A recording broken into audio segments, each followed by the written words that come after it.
What up, crew? We are live. I do apologize for being a few minutes late. I was trying to figure out the lighting situation. You're just gonna have to handle it. I've got the warehouse door open. It's like 95 degree. Oh, 95. Yesterday was 95. Today is about 90, blasting through. So we're gonna roll with the lighting situation today.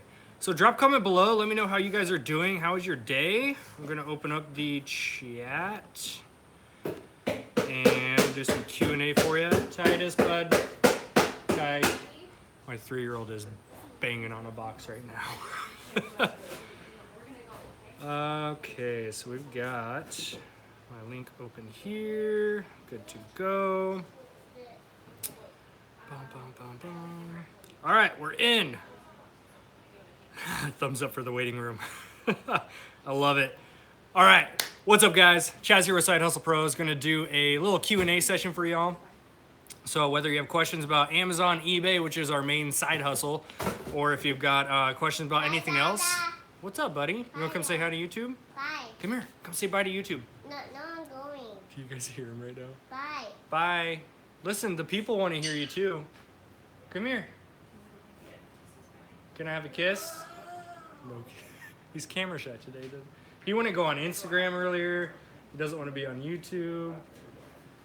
All right, we'll work with it. Got him coming. He's coming. What's up, buddy? You want to say hi? Goodbye, YouTubes. Bye. Bye, YouTubes. Bye. Bye. He's so cute. This is what no nap and swim lessons. Yeah. Your eyes are so tired, dude. All right, get out of here. Okay, I gotta go get my key. We're gonna go. Oh, it's so hot and sweaty right now. Sorry about the sweat that's going to be happening throughout the next hour on here. I gave up even trying to be cool. We don't have a AC unit inside the warehouse at all. We just have fans, but even the fans are just blowing the same hot air. So I just gave up even trying to wear like a t-shirt to work, and it's just, this thing is half drenched. We just deal with it. All right, so Q&A session, go. This is episode number 1 of Chill with Chaz. We're basically hop on here for an hour, chill with you guys, answer questions, have a good time. Let's start a coin collection set. I just started selling on Amazon Merchant Field as a side hustle. It's been going great. That's awesome. Are you doing specifically coins? Or are you doing more types of items too? What's up, Omar? Hello from New York. Pedro, yes. Will we be doing any kind of meetup near Oregon in how many weeks? Just about 3 weeks. I'm going to post an actual video, a standalone video tomorrow for it. In 3 weeks, we are doing an official Portland meetup. We're going to try to book, we're working on booking a park that allows alcohol, so we can get a keg and we can get some drinks for you guys. We'll do barbecue style meetup. It's gonna be a lot of fun. I'm excited for it. So we're actually gonna be doing giveaways as well. First Choice Pack, who's the prep company right next to us, they are gonna be sponsoring some pretty sweet giveaways for you guys. So official Portland meetup is going down. If you're watching the video right now, the event page is not linked in it, but if you're watching the recording, you can go down in the description below of the video and actually click on the Facebook event page. If you're live right now, shoot me a message or an email, chaz@sidehustlepros.com, and ask for the link to the Portland meetup page. We have an official Facebook event page so we can get a head count for food and all that stuff. Oh man, I love the chat sometimes. It's so funny. Just started selling on eBay. Just used my 50 free listings. Need to list more. When should I get a store? I'm going through the exact same thing actually. Some of you don't know because I haven't posted on YouTube yet, but I started a brand new eBay account just for electronics. And I'm doing it to revive an old project that I had, which was called the 100 to 10K challenge. It's where I take $100 and only using local places, I'm sourcing electronics to sell on eBay to make $10,000. So I'm documenting every single sale, every single pickup comes out of there. So with that, I'm going through the same thing where I just hit my 10 listings. I called today actually and got my listings increased to 100. So I'm probably going to be switching to a store pretty soon because I know I'm going to be doing more consistency with it and I'm going to be listing more and selling more. So if you know that it's going to be more than just this little side hobby, then I would just go ahead and do it because, you know, I don't want you wasting money on stuff you're not going to use. So if you pay for a store every month and you're not using the listings that they give you, the store that Trista has on our main eBay account has 1,000 free listings per month. So we do our best to try to keep up with those free listings to make it worth it. Plus you get your credit for supplies too, which is super nice. eBay tape and boxes and all that good stuff. So I think if you know that you're going to be going a little bit more heavy into it, then just go ahead and get your store going. But again, if you're not going to be doing more than just a little side hobby, then it's not, you know, it's not really going to be worth it. What video game systems should you look for at garage sales? Any of them. Video games in general is an amazing category. Any type of video game typically goes really well, especially retro stuff, which is anyone else just mind blown that an N64 is now considered retro? Like that was my console. I lived on that thing. It's just crazy. But yeah, video game systems, just always look up comps. They're always worth looking up. Don't pass on any video games. Always check them out. Make sure the price is right that you can get it for. People get rid of old gaming systems for so cheap sometimes. Not even old stuff. Like I just flipped a Nintendo DS. I'm trying to remember what edition. It was an SP. I think it was an SP edition, Flame Red. It came with Zelda and Mario 3. I bought it for $10. The guy had no idea what he was sitting on. It must have been his son's or something. But he sold it to me for $10 because there was no price. I asked him how much he wanted. He said 10. I wasn't even gonna hassle him on pricing for that. So I paid $10. It sold today for 65. So I shipped that out as a $40 profit after fees and shipping. At which point do you suggest using prep services? I'm still new and many brands are gated for me. I suggest using a prep service when you're ready to scale and get your hands off of the prepping and shipping. Some people are not in a situation nor do they want to deal with hiring somebody local to come to their place and prep their stuff for them, which is going to be cheaper, but then you have to deal with managing an employee, teaching them how to do all that kind of stuff. A prep service is very handy because they're already fully trained. They know exactly what to do. They do quality check on all your stuff. So you simply place your orders online, whether it's through online arbitrage, wholesale, private label, and you have it shipped directly to the prep center. They handle the rest. They take care of all the labels. They take care of the quality check. They check for dings in the boxes and message you about it, that kind of stuff. And then they ship it to Amazon under your account. So it's very hands-off and it's a great way to scale, rather than prepping everything yourself, which is the number one thing you should outsource first, is the prepping and shipping.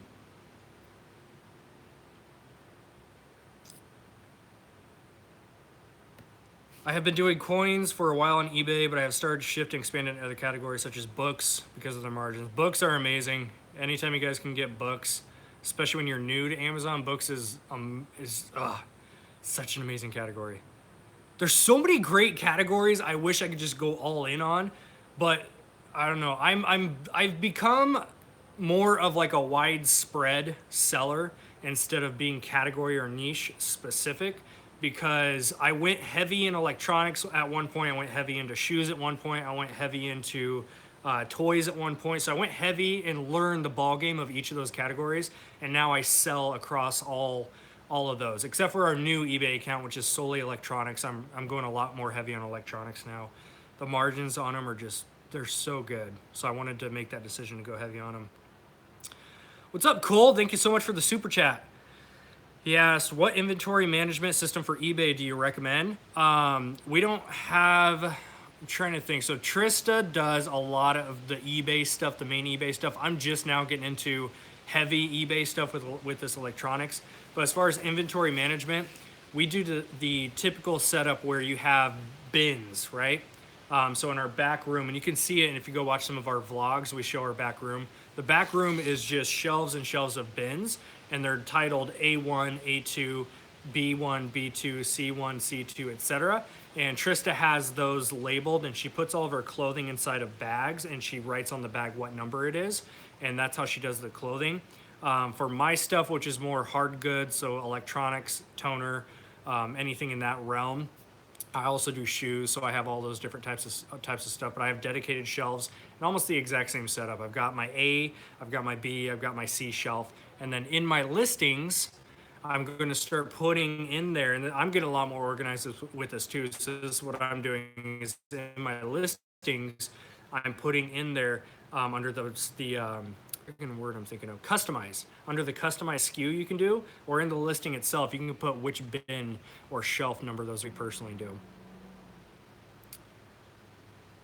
Yeah, I'd agree with that. It says, I'd avoid most sports game because they do not hold value. That is very true. There's certain ones that do really well, but for the most part, sports games are going to be the least amount of value. There's way better stuff you put your time and your money into. Supply credit come out to everyone at the same time? I believe, actually, I don't know the answer to that. Trista just left, or I would ask her. I'm sure somebody in the chat knows it. Again, I don't do heavy eBay, so I don't know. I don't have the eBay knowledge a lot of people do. I'm still learning as I go, just like you guys. But yeah, I know it's once a quarter. I don't know if it's the same once a quarter for everybody, though. Pedro, yes. Chaz Chaz at sidehustlepros. My email. So if you guys ever have questions, you want to get on a wait list for anything, that's where you can get a hold of me best. What do you recommend for starting out on FBA, OA, RA, or PL? I definitely recommend you start out with OA and RA first, even if it's just for a month or two, just for a couple reasons. One, you get to build up your cash flow. Two, you get to learn how Amazon works. And three, you can learn how to read Keepa.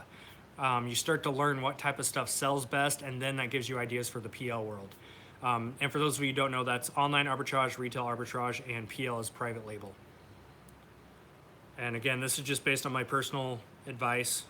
You talk to 10 different people, you might get 10 different pieces of opinions.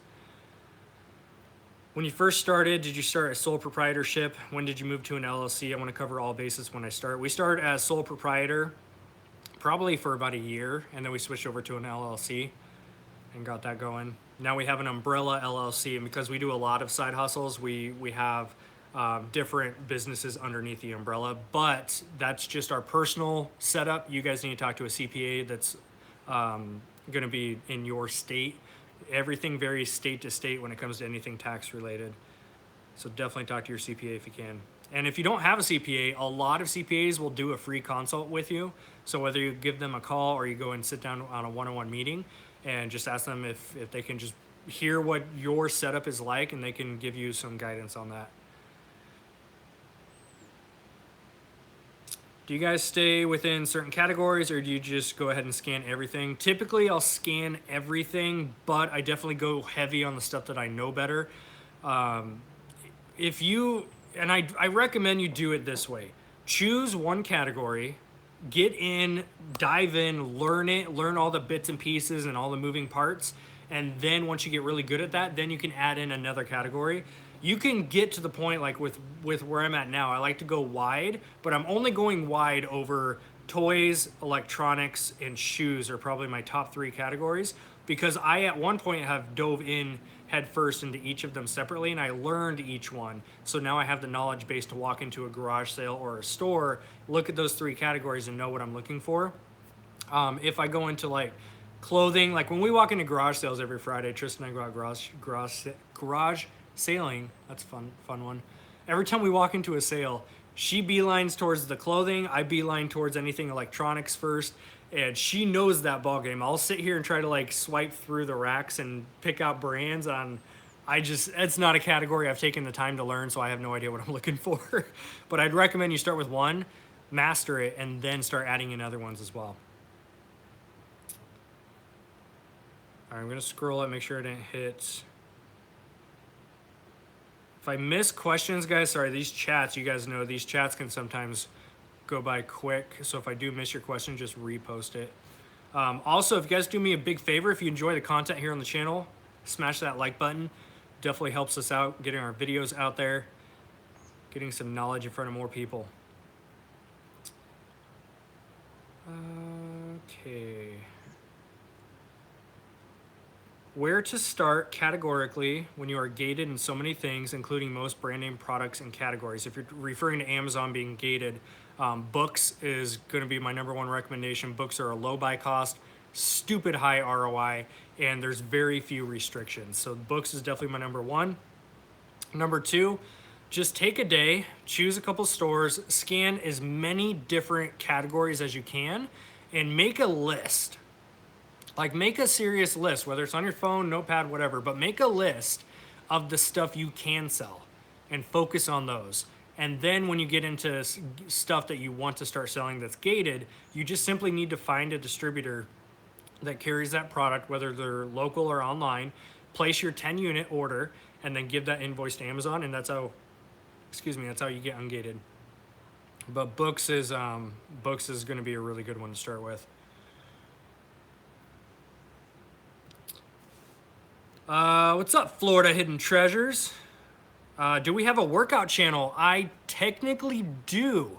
I created it because some of you may not know, it's been kind of under the radar for several months now, but I've been running online fitness groups. So I put together my own program where I recorded myself doing specific type of movements.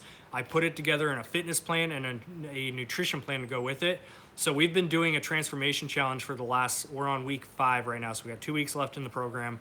But with that, I uploaded the videos. Of course, it's a private playlist only for those clients. So there's nothing technically on the channel.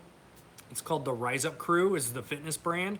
I am going to be starting to upload actual content on there for you guys. So anyone that is interested in health, fitness, nutrition related stuff, there is a new channel going to drop pretty soon. I'm going to be uploading content too. When it does happen, I'll do a video and let you guys know where that's at.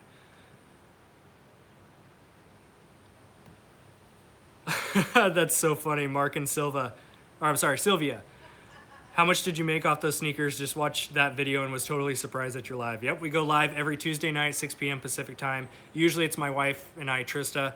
Tonight, obviously you saw, we don't have a sitter for tonight, so Trista and little man are heading back home. Plus it's freaking 90 degrees in here right now and it's hot. But the sneaker load that we did on that Ross video, so far I believe we did, I want to say 300 profit. So I believe, I don't remember the exact numbers, but we spent over 500. We're at about 300 profit right now. So over 50% ROI, which is good with me. In general, what sales rank do I look for in toys? I mean, if you're looking for fast movers, anything under 100K is going to be good. But I always look at Keepa, because if something is ranked at 400K, most people would think, oh, that's a bad rank. But if you look at the Keepa chart and look at the listing a little bit more in depth, you might see that it's only 400K because they're out of stock. There's no prime sellers. There's different things that are causing that rank to go up. Sometimes the price is just a few dollars too high where customers don't want to buy it. And if you come in and drop that by even $2 or $3 sometimes, that might be the breaking point for a customer to start buying again and that rank comes down.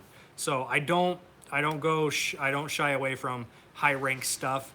I have sold toys ranked 400, 500, 600K before, because I go in and I look at why, I ask myself, why is it ranked high? And then I try to fill whatever is missing there. What's up, Peggy? Got Peggy in the house. Are there items that become ungated if I switch to business Amazon account? No, there's not. But here's the killer part is, if you have an individual account, you cannot apply to become ungated for different categories. So you do have to switch over to the business account, which is the professional or the pro version, $40 a month. That's how you're able to get access to become ungated. But yeah, it doesn't switch what you're going to be restricted in.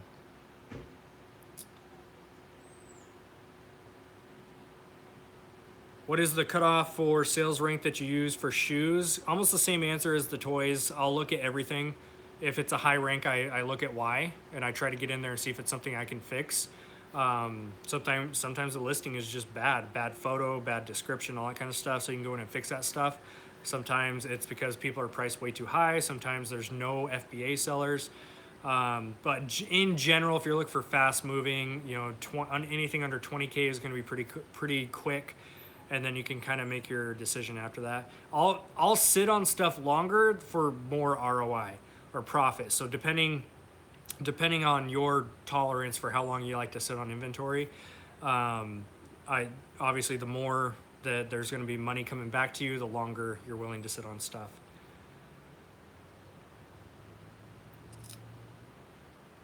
If you source shoes, can you sell on Amazon, or is there branding issues?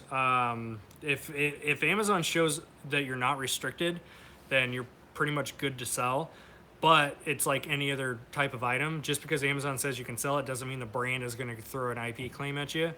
Counterfeit claim, all that kind of stuff happens. So it's just a risk you have to be willing to take. For FBA, what position would you suggest hiring for first if you're doing RA? Prepping and shipping. You should not be peeling stickers off and shipping your own items. Your time is best spent sourcing more product. So anytime you can outsource, my number one recommendation, first step, is get somebody, whether it's a prep center that you want to use, or if it's somebody local you hire to bring in, friends, family, whatever. That's friends and family is a different conversation. Let me just put that out there. But you guys know what I mean. Hiring out your prepping and your shipping is first step. Your money is made when you're buying more product, not when you're sitting in your garage or your house prepping and shipping. I had a listing that I sold a few items, got returned saying not as described. Turns out somebody changed the design and description to a different product. It's a certain paper plate. Open up a case with Amazon, and if you go to the manufacturer website and you have the correct photos and the description, all that, you can submit that stuff to Amazon and just tell them, hey, here is the correct information and it was changed to the wrong information. That's how you can get that switch back.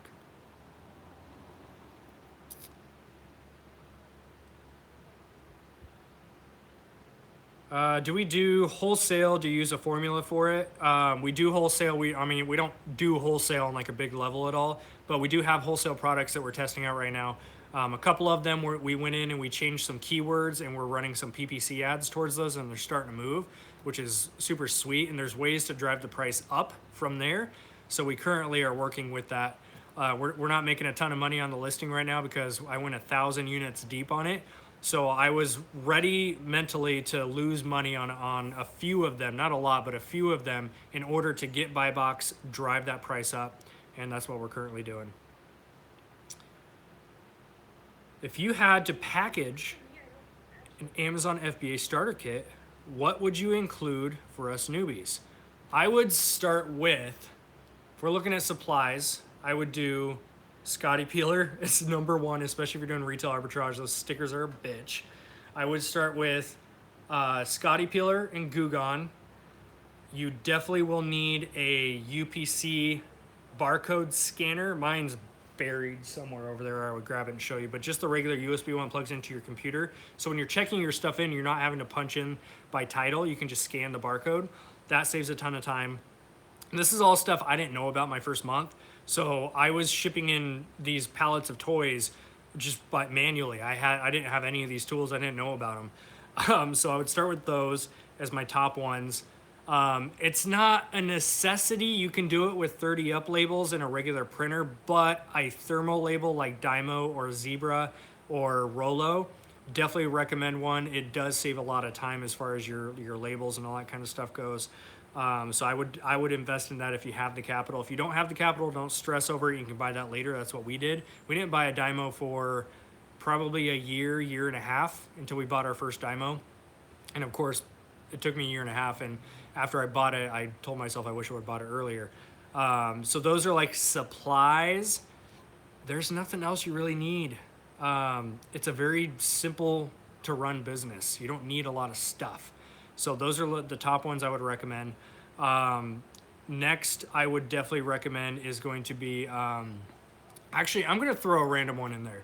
I would recommend a stand-up computer stand, because I definitely noticed in my own self, and as a former massage therapist for almost 10 years, I was licensed for almost 10 years as a massage therapist. I would actually constantly recommend people use standing desks. And now we're in a world where we have access to such cheap stuff to make this happen. So we literally will take boxes sometimes before we bought the stands, I would take boxes and prop my computer up and stand. Saved my posture. It helped with my back pain that I had. It helped with my energy. Like just weird stuff happened from doing that. So just for posture, I would recommend some type of computer stand. They make these little adjustable ones that I highly recommend. And you guys, if you want access to any of this, we do get an affiliate commission on it. So if you choose to support it, thank you. But you can go to sidehustleprosgear.com, sidehustleprosgear.com. That's GEAR. And I have a whole list of all my recommended supplies. So that's on the supply side, what I would recommend if you first start out. Inventory Lab or Exceller List, I have subscriptions to both, but I'm hearing many opinions. I can't decide which one to settle in with. I mean, they both have pros and cons. There's both, like Inventory Labs Pro is the workflow aspect and the fact that it can run the profit and loss reports pretty dang well. Exceller List is a lot more heavy towards booksellers. So the process of shipping in books is a lot smoother in that case. And it also does profit and loss reports. I tell people they're both great. Just try them both out and see which one you like best. Do you match the buy box and shoes even though other available sizes are much lower in price? If you have a size that there's no other people on the listing or there's lower competition, then I would price a little bit higher. Because if a customer comes in and you are the only one that's selling a size 12, you can price a little bit higher. It's all supply and demand. I'm not saying, take advantage of it. Don't price, 50% or 100% higher, but you can go up by a couple bucks if you want to. I've done that many times. The more competition on a listing, typically the more you're gonna have to match that buy box price. Buy box price gives you guys insight that Amazon is giving the product that buy box because they feel that's a fair price for the customer and that's what customers are willing to pay.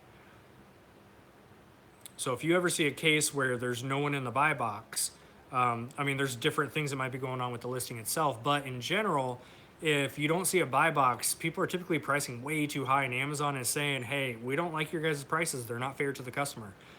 And so they kick everyone out of buy box. There is no buy box. And so if you come down your price, they'll put you back into rotation there. But again, it's all trial and error. You learn so much more as you just do it and go with it. Kathy says, I'm interested in your OA list. As a new FBA seller, there are a lot of products I can purchase.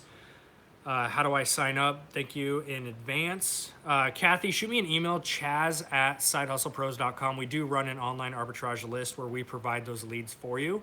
I have a team that's fully trained and we source the products through tactical arbitrage and then provide them to the group. So if you're interested in that, just shoot me an email, chaz@sidehustlepros.com, and I can get you guys plugged in.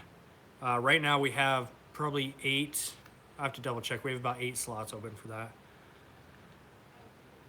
Nando, SHP is Side Hustle Pros. What's up, Damn Ninja? You digging these? Man, I freaking love these. These are called blenders. I don't know if you guys see the little logo right there. These are called blenders. These are my first pair I bought from them.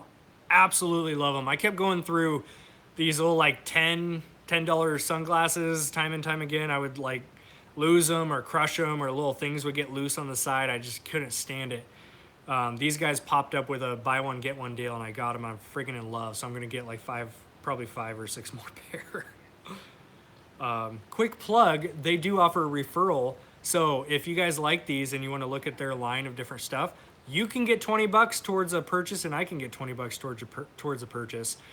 Just shoot me an email, chaz@sidehustlepros.com. I have a referral link. You can check that out. If you're watching the recording, I'll just throw it in the description below. But the company is called Blender Eyewear. I love them. They're comfortable and they just look good, but they're comfortable and they're super crisp and clear when you're like actually looking through them. I heard Crazy Art sends you an email to get off their products. Would you sell their product if sourced from an authorized distributor? Crazy Art is known for going after sellers. If you want to source through an authorized distributor, it's pretty easy to combat those IP claims if they come after you. If you have an authorized distributor for them, you're pretty much, it's easy to combat Amazon with that. Just give them the invoice, say, hey, these are authentic.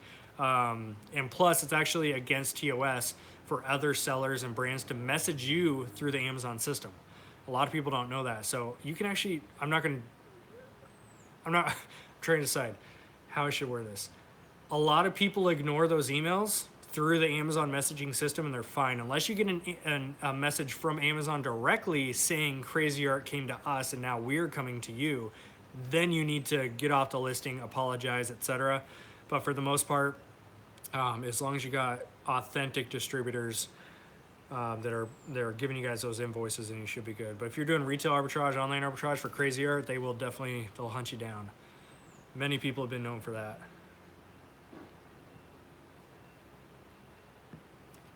Going to a thrift store tomorrow, what do you recommend and where should we sell it? Joseph, it depends on how long you've been a seller and what categories you've done, what knowledge base you have. If you're a video gamer, then go towards any video games that you see because you'll have a little bit more knowledge. Electronics is a great spot to check out. If you're getting into clothing, you're looking for the higher end brands at a cheap price. There's no right or wrong way to do it. Books is an amazing way to start. Like I talked about earlier, there's no right or wrong way to do it. You just get in there and just make it happen. Start sourcing stuff. Listing them up on eBay is a great starting point for beginners. And Amazon is going to be another great one if you're starting with books. My biggest tip for people is never here's what you should go look out for. It's just start, right? You'll learn more through experience than you do watching a video or reading about it. Gretchen in the house. What's up, girl? How do you handle inauthentic product claims? I just opened an Amazon account for arbitrage use, and I have been reading about this issue. Amazon wants invoices, but all I have is receipts. You just submit them. You just submit them and state that you bought from an authorized retailer and this is an authentic product. There's not much else you could do. You just submit the invoices that Amazon is asking for you.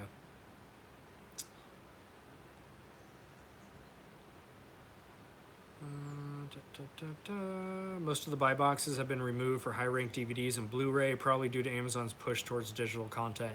It could be. I don't do anything near DVDs, Blu-ray stuff, so I have no idea about that category. How much is the OA list that we run? That one runs at $125 per month, and you get anywhere from 10 to 15 different OA leads per day, Monday through Friday.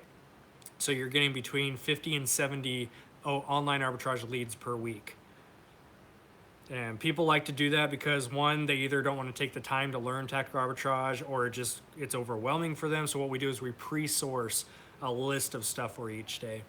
It's just a time saver more than anything. That's why people like it.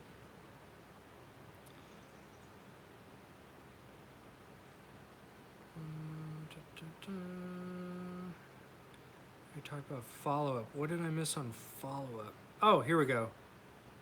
Just watched the eBay for beginners where you went to Ross. I wondered what the follow-up video was called. We actually haven't done a follow-up video yet because we haven't sold all of them. I honestly just haven't been organizing. Though I haven't been focusing on the shoes category, so I have tons of listings in there I need to go fix. There's some of them I just went super easy on keywords.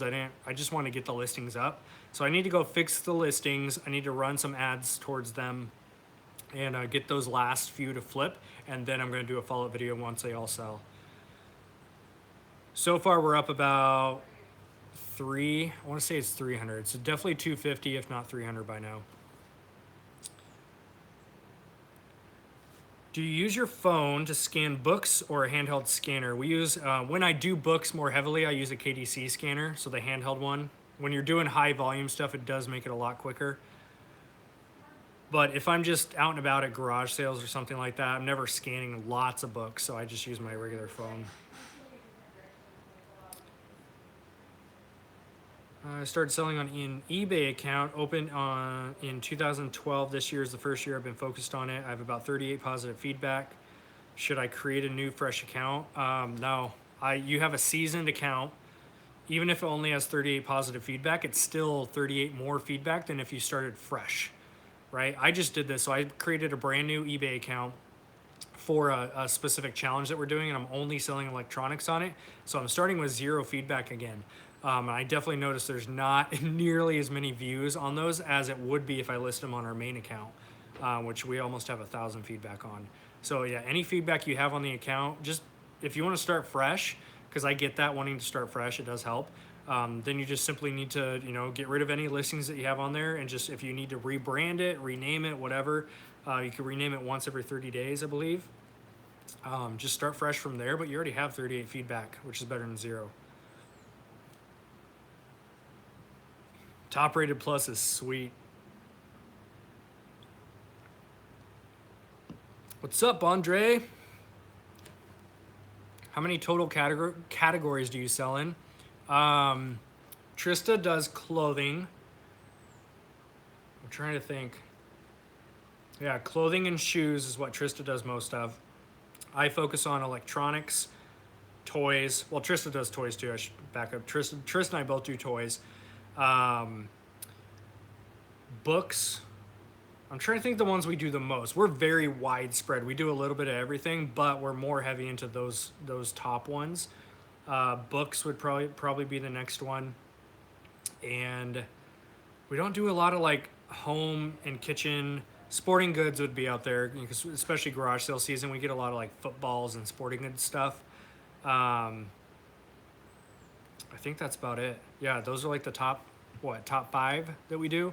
Again, I don't pass up on anything. I'll check everything out. So if I find something in home and kitchen category that I can pick up and flip, then I'll do it. But as far as what we focus on, those are like our top 5. Do you believe you are on track to surpass your net profits from last year? Yes. Here's the weird part. Right as of right now, and again, we went through this this transition of not sourcing as nearly as much as we did last year, but our sales are probably going to be about the same. It depends on how Q4 goes, to be honest. We can crush it in Q4 we have a game plan for Q4. If it follows through the way we want it to, we'll surpass our sales, no problem.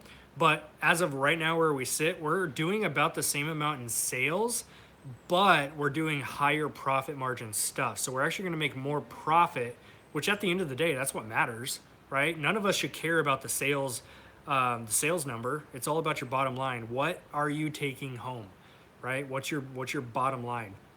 So that's where we're at right now. So at this rate, we're sourcing a lot better stuff. We're cherry picking a lot more. We're getting a higher return on our money.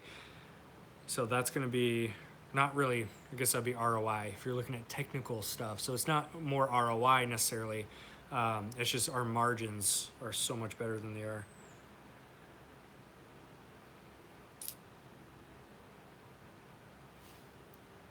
Hey Chaz, killing it on the FBA, but want to go seller fulfilled for Prime. Your thoughts? We messed with seller fulfilled Prime. You've got to have your margins like pretty dang high to get away with it, because the lesson that we learned was there's cutoff times in order to get your stuff out to have 2-day shipping. So you can't just shove something into a priority envelope every time.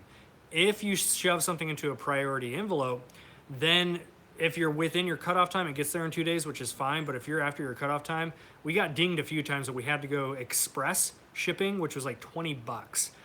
So we got hosed on a few flips that we did. So I didn't want to hassle with like the specific time frame, so I stopped doing it. You've got to be doing some pretty high margin stuff to get away with the shipping on it. But if you have a system down, I know some people that got their system down, they do very well with it. I keep getting messages on my FBA account. They're mostly foreign messages, spam. Should I disregard? How are they able to message me? Pretty much anyone can message you through the Amazon system if they have your direct email. So it's not hard to find. But yeah, just disregard that. You just had no reply needed. Because you'll get the ones that are written in Chinese and all that kind of stuff. Yeah, Frank, if you've got no negative feedback on that account, you rock with that one. I would not start a new account if you got 38. I think it was 38 positive feedback. What's up, Andre? Thanks for the super chat, man. My entire inventory was sold out this morning thanks to PPC. I have no products, which is scary. That is a good problem to have sometimes. I would rather you have no products because they all sold than having too many products that aren't selling. So nice work, man. Andre is he's in our VIP group and he's been freaking crushing it, man. Proud of you, dude. Monster Ultra Zero. My wife says they are bad for me. Oh no! If you guys are doing low carb options, Monster Zero is my drink of choice. Are they the healthiest option in the world for you? Of course not, right? They got chemicals and crap in there you should not be consuming every day. But if you're having them every now and then, it does not affect you. Right, you've got to drink like one of these a day for like 10 years to probably see any side effect from it. I would much rather you be drinking this kind of stuff than drinking the full sugar version, because the sugar version is where your calories and all that kind of stuff can add up real quick.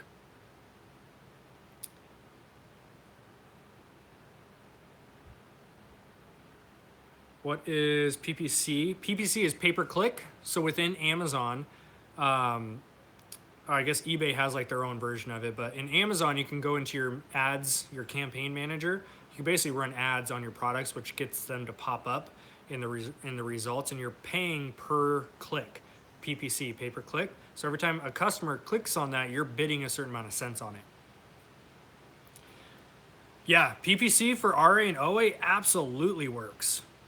We just had some help turning all of our ads on for our old inventory, and that stuff's been moving, man. Every day, though, that old stuff that I just kind of forgot about, it's been moving. So PPC is a big thing that we're doing. Yeah, Steven, not nationwide. Yeah, if you're talking about that Prime. I said Prime. If you're talking about the Prime, seller fulfilled Prime, you can select which regions it's going to. So if you stay within your like local-ish region by a few states and you can guarantee 2-day shipping, then absolutely. I honestly should get back into doing that because it's a wholesale product that we still have a couple hundred bottles of. So I should turn that Prime back on just for my local region and start making some sales with that again. I just ended up turning the whole thing off. I just haven't put any time into it. How heavily do you rely on Amazon Rank for your items? And if you have multiple items that are the same, do you send them all together and sell them one by one, or what? So it's a two-parter. Part one is how heavily do you rely on Rank? Not super heavily. If we're talking about just when you scan a product and you see the sales rank, the current one, I do not rely on that at all. I rely on Keepa, because Keepa shows the whole history of the product. So it's seeing the big picture view rather than the up close view. The rank, a lot of people don't understand. When you scan a product with your phone in the Amazon Sellers app and it says ranked, let's say 100,000 in toys, that is currently to this hour. Rank will change by the hour. So it can be, if a sale happens from 100,000, it might drop down to 60, 50,000, right? Those big drops can happen. And if something goes a few days without selling, it will creep up in rank. So the second a sale happens or doesn't happen, hour by hour, that rank is changing. So I would never trust current rank. I always look at the Keepa chart.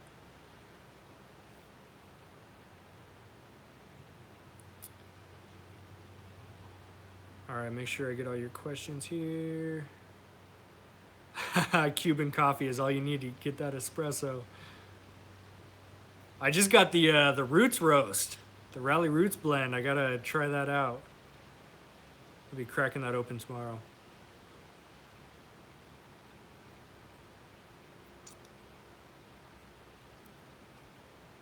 I purchase pallets and sell on eBay, flea markets, and recently started Amazon FBA. My question is, how strict is Amazon listing new products versus used? I have to open and check many of the products. I will say this, if you're purchasing liquidation, do not list it new on Amazon. Liquidation invoices, Amazon does not like at all. This is why I had to remove some of my pallet videos from a couple years ago. Amazon's a different ballgame now. It's a lot more strict. You've got to have physical, not physical, you've got to have authentic proof, or I can't talk today. You've got to have proof of authenticity with every product you send it. So if your listing is new and Amazon comes at you and says, we need proof of invoice, your typical invoices for liquidators are not going to have item by item UPC matching specific info, which is what Amazon wants. So I do not recommend doing that on Amazon. eBay, local flea markets, all that good stuff, rock it. But as far as Amazon goes, you gotta be real picky with it. So yes, they are strict on new versus used. What is the most of one product you would buy doing RA and OA? What determines how many products you would buy? Right now, I've been ordering 5 to 10 of each. 5 to 10 is a sweet spot. I'm a big fan of that. That's my personal sweet spot as well, is 5 to 10 as a first buy. If something sells and it sells through all of them, then I go back, I look at the chart, right? Keepa, I look at all that stuff. And if everything's checking out, then I buy more. Right? There's some products that I send in 10, they sell in a couple days, and I go buy more. I'll buy 20 or 30. But you never want to just dive in and order, 20, 30, 40 of them at a time if you've never sold that type of item before, because you might get hosed, right? Other sellers get a hold of it, the price tanks, you got to wait it out. All kinds of stuff can happen on that listing. Yeah, and Andre said it too. You got to use Keepa. Keepa pretty much runs how you're going to buy stuff. If Keepa shows it's selling extremely fast at a certain price point and you get it, and it's been a history of that, and you get it at X amount of dollars that makes it worthwhile, you might consider going a little bit more. You might go 20 or 30 units on it if Keepa backs it up. Now, if Keepa just has a very short time frame of selling like that, then you don't want to go deep because the price will either come down or the rank will go back up. But if there's a long history of it, then yeah, you can go a little bit deeper. 20 units is, oh, sorry. Thanks for reminding me, Amazon seller 99. Forgot to follow up with that second back end question. 20 units is a good number for FBA because it'll usually allow you to ship everything in quantity to the same warehouse. If you want to ship 5 or 10 units, they usually make you ship to 3 warehouses. Yes. The more, so when we're talking about how many items do I need to collect to do a shipment, I totally agree. Between 20 and 30 at minimum is enough to get you a decent price on your shipping, and there's a good chance of getting everything going to the same warehouse. If you're only shipping in, again, like Amazon Seller 99 said, if you're only shipping in 5 or 10 at a time, you're going to pay way more in shipping. You're going to pay sometimes well over $1 per pound. If you ship in a lot of stuff, you can get that down to like 20, 30 cents a pound. So send in more stuff at once, and there's a better chance of it going to the same location. Oh, I know, Sean. We're not going to make it to Vegas this round. We had to cancel eBay Open and ASD. We're on a personal debt freedom kick, so we decided to take all that cash and just hammer and attack debt and keep going on the route that we're on right now. So yeah, unfortunately, we will not be at ASD or eBay Open this round. But I was just at ASD in March, and March is at least every single year that I go. Next year, I'll probably hit both March and July as well. Yep, Keepa is free. What other apps besides Amazon Seller app do you recommend for use? If you have Inventory Lab, you can use Scoutify that comes with it for free. That's a great app. If you're doing heavily on books, then I definitely recommend Scout IQ is going to be my preferred one there. I haven't messed around with all the other apps, so those are the top 2 I recommend. Yep, Keepa's free, and you can just do a Google search, and there's tons of great videos showing you how to use it. What are your thoughts on ASD, the quality of the products, or better for networking purposes? I always say any type of conference, convention, trade show, all that kind of stuff, like yes, your business is run on products, but even more than the products, it's going to be run on your relationships and your connections. So I definitely recommend you go to these things. Not necessarily for the products, like yeah, you got to feel your business with products, but more importantly, you got to network. That's going to make or break the success in your business. It really is. Anyone will tell you the exact same thing that's been successful as well.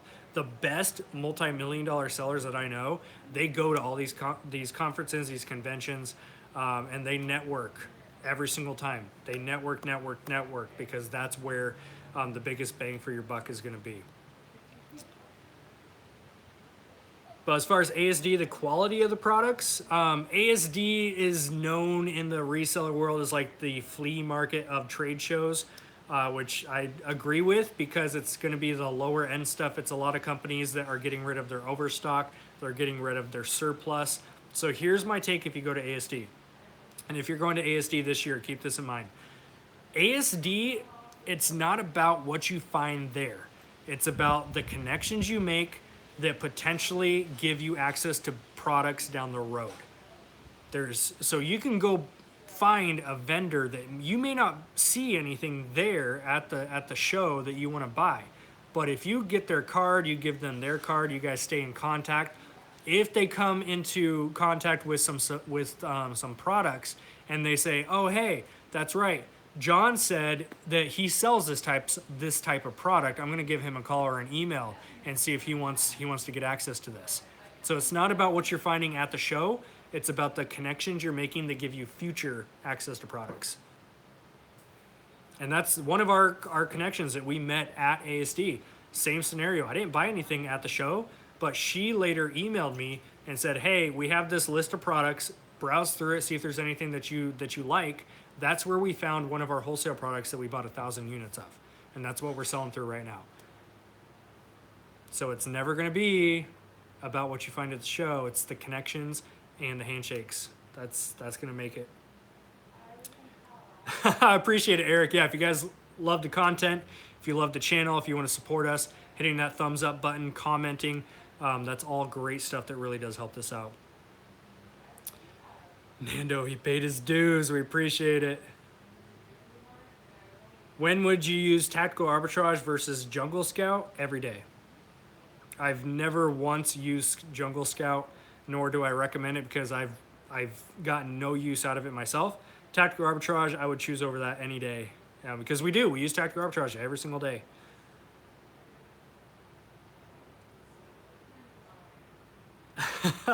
Sorry, I don't want to sound like a broken record, but we are literally starting tomorrow. That's awesome, man. Yeah, just go in there, go scan some books, go check comps on some electronics. Electronics are so easy to look at comps because they all got model numbers. Typically, right? There's some that don't, but you've got to look up those model numbers, filter it down to sold listings on eBay, and you just make a decision. Make sure you're mentally wrapping your head around shipping and fees.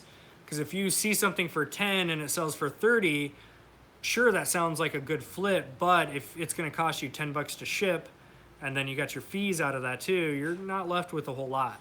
So you got to look at what type of margin you want to go for. For example, I'm trying my hardest right now to focus on an average sale price of at least $60 in this new electronics account. I'm trying to keep, because I'm buying stuff for 5 or 10 bucks. So I'm trying to keep a minimum average sale price of $60. As I source and sell more, I'm going to try to increase that closer to $100. I think $100 average sale price is like gold. I think that's going to be an amazing goal for me too, and that's going to give me something to push towards and to really cherry pick my stuff. But yeah, go in there, go scan and check comps and all the different stuff that you can. Buy a few things, even if you make a few mistakes, that's fine. But buy a few things, make the listings, send it into Amazon, whatever method you're going to do, and just learn. You're going to get so much more experience just by doing it than you will hearing someone else's advice on it. Because I can sit here all day and talk about this stuff, but at the end of the day, unless you guys don't go out and do what I'm talking about, you're never going to learn firsthand.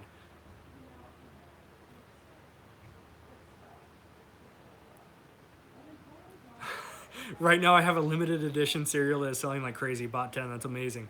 Yeah, if you guys haven't looked into limited edition food products, there's some money to be made there. I flipped a few of them. We're talking Oreos, cereals, all that kind of stuff. Man, trust me, there's some Oreo fanatics out there that spend some money on their stuff. First item's going to eBay tomorrow. because you keep telling me just to do it. Thank you. I'm sitting on a couple hundred video games. Ah, your childhood collection. Okay, I've been doing photos and drafts this week. Awesome, awesome, awesome. Yeah, just get that stuff listed, guys. If you keep putting it off, just stop. You gotta get up and do it. If you want to make money doing this stuff, you've got to do the things that make you money. Too many people sit around here like, oh, I want to make money with Amazon, eBay. I want to be a full-time reseller. But if you're not doing what full-time resellers do, which is sourcing and listing and shipping pretty much every day, if you're not doing those things, you're never going to be a full-time reseller. If you want to be a full-time reseller, you got to do the things that full-time resellers do. You can't just wing it. You can't just source when you feel like it. You can't just list when you feel like it. Here's the thing, guys. All of this stuff is easy to do when you're motivated to do it, right? When you wake up and you feel motivated to do something, anything is easy then. But when you get up on the days you don't feel like doing something and you had a bad day at work, you got into a fight with your spouse, like the real stuff that happens in life, that's when it's tough. That's when it makes or breaks your success. So you guys can't be in this habit of only doing things when you're motivated, only doing things when you're feeling like it. You got to do it pretty much every day. You got to make it a daily habit or routine. Same thing with health and fitness, right? I do coaching for this stuff. So I've got so many clients that they only work out when they feel good. They only work out. They only eat right when they're motivated, right? Week one on my programs, week one is always the best week. Do you know why? Because everyone is pumped up. Everyone's excited. And when you're pumped up and excited about something, you do the work. Even though on days it sucks, right? They get up, they do leg day. They're pumped about it. But week two gets here, and guess what happens? Motivation's down, they're sore, they don't feel like doing leg day again, they don't want to meal prep, and guess what? Those are the ones that end up not getting the results. The ones who show up and do the workouts, they show up and do the meal prep, they eat the right foods, they drink the water, they get sleep, they focus on good positive things in their mind and in their life. The ones who get up and do that every day, even on the days they don't feel like it and they're not pumped up about it, those are the ones that message me and say, hey, Chaz, in 6 weeks, I lost 20 pounds thanks to you. Those are the ones that get results. Same thing goes in your reselling business. If you're not getting up and sourcing, if you're not making time to do your photos and making time to do your listings, it's never going to happen. You're not going to see results. Your results are a direct reflection of the work you're putting into your business. So if your business is not where it wants to be, are you being consistent with it? That's got to be like the number one thing is consistency. I don't care if you do one listing per day, okay? One listing per day is going to get you far greater results than doing listings when you feel like it.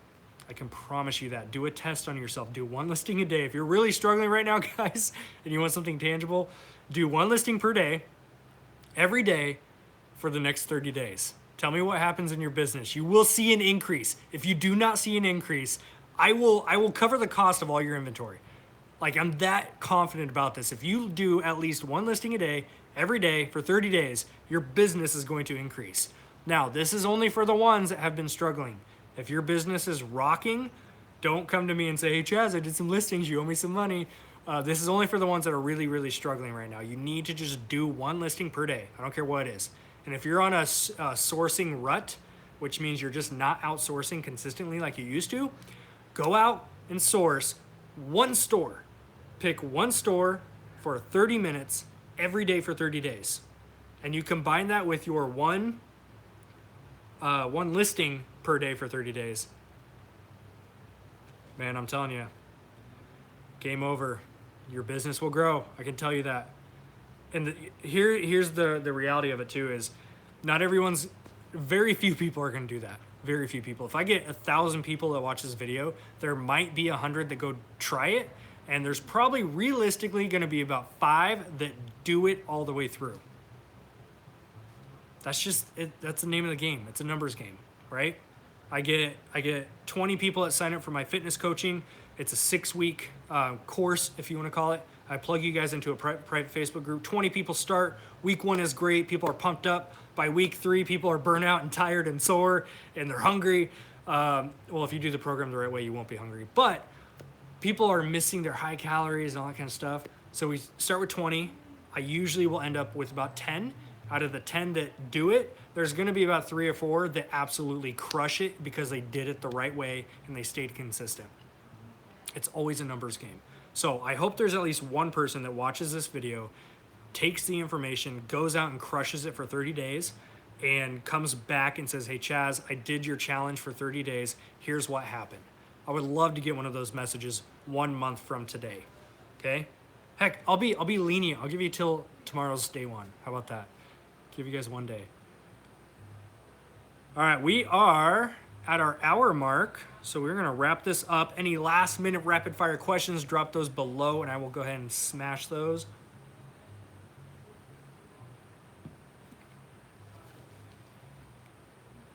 Yeah, Andre nailed it, man.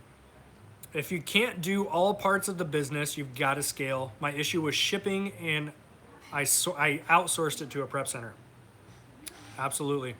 If you get to the point where you're just so scattered on your time and you run out of time to do all the parts of your business, that's where you start outsourcing. All right, let me scroll up real quick, hit some of these last minute questions for you.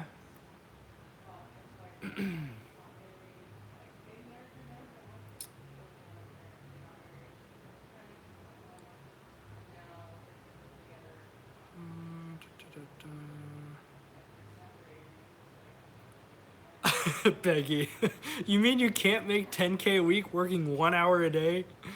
Unfortunately, there would be a lot more millionaires if that were the case. Do you need a pro account to get ungated? Yes.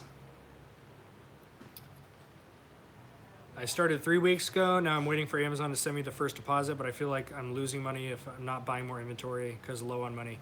Yeah, and that's the thing. You've always got to be sourcing more stuff if you want to grow. The second you stop sourcing, your sales are going to go down. You're going to basically run out of money. If you keep spending it somewhere, you're going to run out of money to source with, and then you're going to be stuck. And you have to basically have to restart. We've hit that several times in our business where we're spending so much money on bills and debt, and we run out of money to source with, and then we're not able to scale as quickly as we want to. That's just the reality if you do that method. That's why the ideal situation is any money that you put into your business, don't touch that money unless it's for more product. That's how you get quick scaling.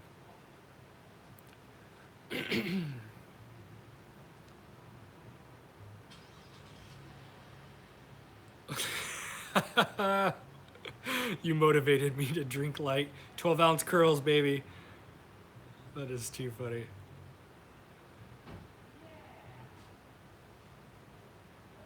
All right, I'm going to scroll down to the bottom.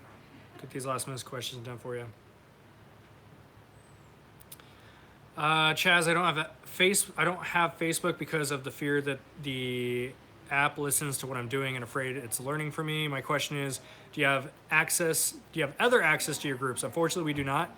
We have had several people that don't have a Facebook account, and they literally just create a dummy account just to get into the groups. So that's one thing that you could do.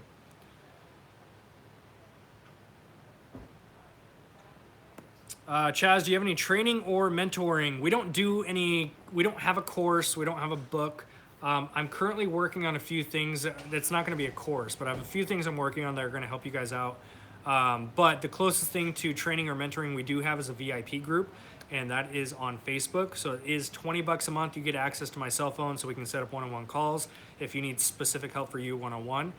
It's also just an amazing community. We cap it at 250 members. We have, I haven't checked, but we probably have about 30 slots open, something like that. But again, any information you want on the different stuff that we provide as far as services, paid stuff, you can always email me, chaz@sidehustlepros.com, and give you a breakdown on what you're looking for there. Liz asks, I started 3 weeks ago. Now I am waiting for Amazon. Oh, okay. Already answered that one.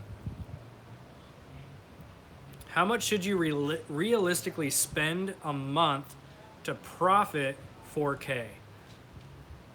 It's simply going to be a numbers game. I'm using my phone for the stream, so I don't have a calculator on me. But if you are looking at profiting 4K, there's a lot of factors that go into this, guys. you've got to look at what's your average sale price. You've got to look at how much you need to do in sales. You got to look at what your average margin is. If you're doing on average a 30%, hi there. Oh, I'm sorry. Are you here for the fridge? Okay, cool. Give me 1 minute, guys. Oh yeah, you're fine. Check what you need to. Yeah, absolutely. Put this in for you.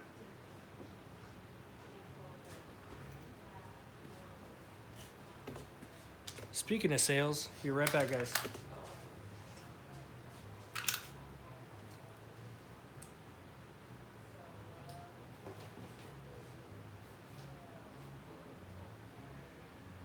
Feel free to check her out. Yeah, absolutely. Yeah, we just upgrade. We got a full size fridge, so yeah, if you have any issues at all, you can always message us too. Yeah.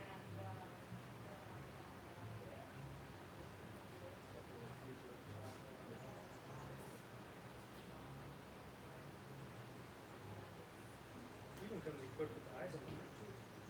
It's one of my favorite part of the movie. Oh, cool. Yeah, go for it. All right. You guys get to see firsthand a local deal going down. Here's a little side tip. You don't always have to sell just on online marketplaces. If you get stuff locally, we're flipping a mini fridge right now. So she's pulling her car around. I'm gonna pick that up. So that's a little side tip for you guys, especially with big stuff, right? I flip big stuff all the time on marketplace when I can.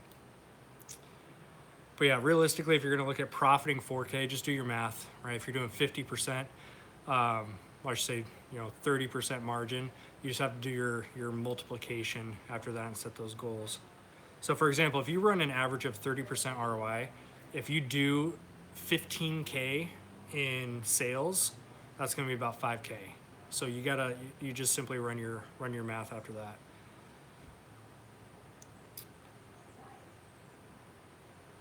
All right, sweet. Well, I'm gonna hop off here. I gotta help her load this fridge up in the car. But aside from that, thank you guys so much for chilling with Chaz tonight. I'm pumped. This is like a sneak peek into, I'm gonna be starting a podcast, I decided. I'm gonna be doing a podcast, a little solo work. So I'm excited. I'm gonna do a layout this week, get that information out to you guys. But you guys have an amazing night. Thank you so much for tuning in. If you got any value out of today's episode, smash the like button, share the video where you can. This definitely helps get our channel out there to more people to help out. You guys have an amazing evening. We'll see you next time.